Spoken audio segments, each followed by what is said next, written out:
Hey everyone, let's talk about something that confuses a lot of people with diabetes. You've probably heard conflicting advice about fruits, right? Some say avoid them completely because of the sugar. Others say they're perfectly fine. So what's the real deal? Today, I'm breaking down exactly which fruits you can enjoy and which ones you might want to be careful with. And I'm backing everything up with actual medical research. Here's the thing that might surprise you. Fruits aren't your enemy when you have diabetes. In fact, research shows they're actually protective. But not all fruits affect your blood sugar the same way. And that's what we need to understand. Understanding the science, glycemic index and load. Before we dive into specific fruits, let's quickly understand two important concepts: glycemic index and glycemic load. The glycemic index, or GI, measures how quickly a food raises your blood sugar. On a scale from 0 to 100, low GI foods score below 55. Medium is 56 to 69, and high is above 70. But here's where it gets interesting. The glycemic index alone doesn't tell you the whole story. Glycemic load considers both the quality and quantity of carbohydrates in an actual serving. This is crucial because some fruits have a high GI, but such a small amount of carbs per serving that they barely affect your blood sugar. Watermelon is the perfect example.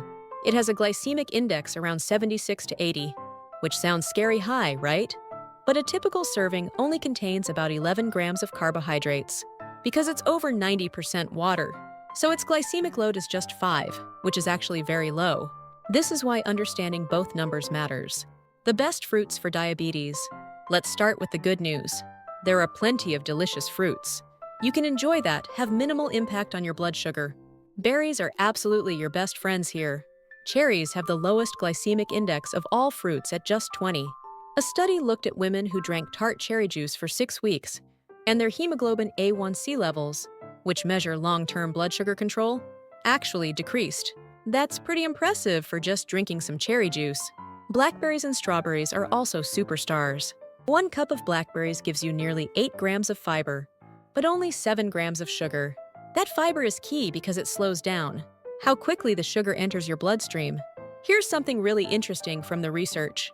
A massive study that followed over 200,000 people found that eating at least 5 servings per week of fruits, rich in anthocyanin, like blueberries, apples, and pears, reduced the risk of developing type 2 diabetes by 23%. That's not a small number. Grapefruit is another excellent choice with a low glycemic index. Apples, pears, and oranges all fall into that low GI category too. Kiwis are fantastic as well, with a glycemic index around 39. Studies testing popular fruits found that guavas have a glycemic index of only 31 to 33, and Asian pears scored even lower at 18 to 26. Fruits to approach with caution. Now, let's talk about the fruits that require a bit more awareness. Notice I'm not saying never eat these. It's about being smart with portions and how you eat them. Pineapple tends to have a moderate to high glycemic index, ranging from 56 to 82, depending on ripeness. Research from Malaysia found pineapple had a GI of 82, significantly higher than other tropical fruits tested. The key with pineapple is portion control. If you love it, have a small amount, and pair it with something that has protein or healthy fat, like Greek yogurt or nuts. This combination slows down sugar absorption. Mangoes have a moderate glycemic index around 51 to 57. The riper the mango, the higher its sugar content. Choose one that's just ripe rather than overripe, and watch your portions. Bananas are interesting because their glycemic impact depends heavily on ripeness. An underripe, slightly green banana has more resistant starch, which your body digests slowly. As bananas ripen and get brown spots, that starch converts to simple sugars, and the GI increases. So if you have diabetes, slightly underripe bananas are your better bet. Fruits to actually avoid. There are some forms of fruit that genuinely aren't great choices for diabetes management, and the research is pretty clear on this. Fruit juice is the big one. Even 100% fruit juice concentrates all the sugar from multiple fruits into one glass, while removing most of the fiber. That fiber is crucial because it's what slows sugar absorption. Studies show that fruit juices can cause rapid blood sugar spikes. One study in 3 major cohorts tracked participants for years and found that greater fruit juice consumption was associated with higher diabetes risk. Dried fruits are another category to be very careful with. When you dry fruit, you're removing water, which concentrates the sugars. 2 tablespoons of raisins have the same carbs as a small whole apple, but they're much easier to overeat. Canned fruits and syrup are obviously a no-go.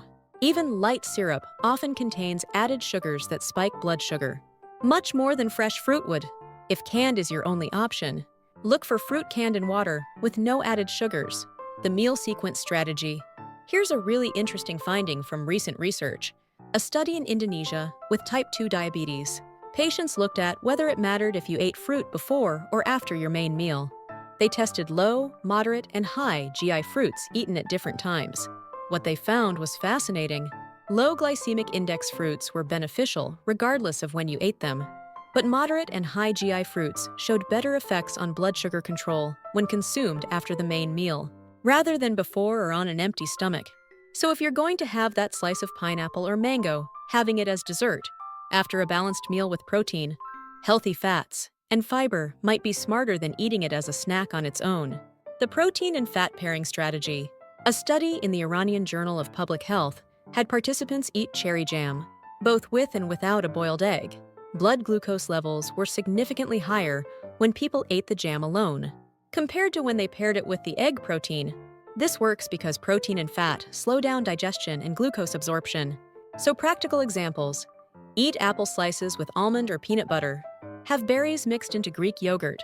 Pair orange slices with nuts. Or add grapefruit to a salad with avocado. These combinations make the fruit even safer for your blood sugar.